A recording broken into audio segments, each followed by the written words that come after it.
Kabayan, patulong po, ang GCash ko hindi mabuksan. Nag-send si kabayan ng problema. Security notice, accessibility service detected. Please disable it in settings to continue.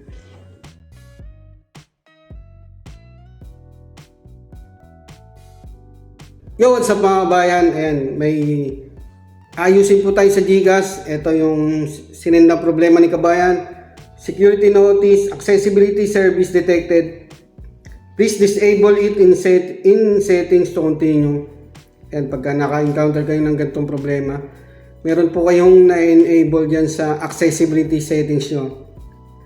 At saka pagka meron po kayong na-encounter na ibang problema pa sa GCash, gagawin nyo lang is i-clear storage nyo lang at saka yung clear cache ay makikita nyo po sa video. Once na nakaka-encounter kayo ng problema, pag nagawa nyo na yun, i-restart nyo lang CPU nyo bago nyo ulit buksan yung GCash nyo. Ayan, simulan na po natin. Ayan, sinadya ko pong i-enable yung accessibility menu para ma-experience natin ito at may counter tong ganitong problema. Ayan, security notice. Gagawin nyo, punta lang kayong settings pagka na-encounter nyo yan. Click nyo lang yung settings. Ayan, accessibility. Hanapin nyo yung scroll nyo lang, accessibility menu. Ayan. I-disable nyo lang yan. Pwede rin ito, i-slide nyo lang, tas X. Pero dito lang tayo. Ayan, accessibility menu. I-disable nyo. Tapos back nyo na, okay na po yan. Mawawala na po yan. Buksan nyo na yung GCash nyo. Ayan, lagi na po kayo. Pero pag hindi pa po yan nawala at meron kayong ibang problema sa GCash kabayan, ibang problema naman na encounter nyo, ganito lang po gagawin nyo. Punta kayong settings, tapos hanapin nyo yung apps, tapos GCash, tapos storage and cache.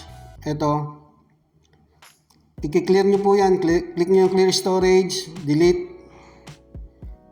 Ayan, tapos bago nyo po buksan yung GCash nyo, i-restart nyo po muna yung cellphone nyo.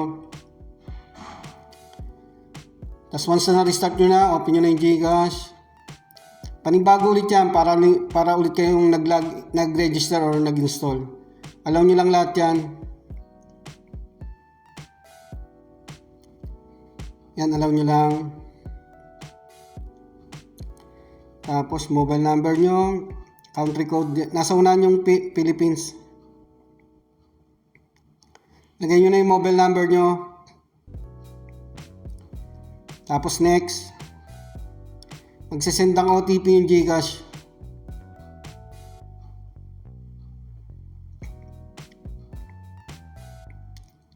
Next nyo lang. Ayan, GCash would like to know your location. Kahit i-no-text nyo lang yung location. Yung sa unang location, yun po yung enable nyo. Ayan, i-re-register naman natin yung device. Click nyo lang yung tong I accept. Tapos OTP ulit galing ng GCash. Submit. So ayan, secure na po yung account natin. Punta na tayo ng dashboard. So ito, skip lang natin yan. So ganun lang mga kabayan pagka naka-encounter po kayo ng problema sa GCash. Kung hindi nabubuksan or ibang error ang lumalabas, isundan nyo lang po yung nasa instruction sa video. Mag-iingat po kayo lagi mga kabayan sa paggamit ng online transfer apps.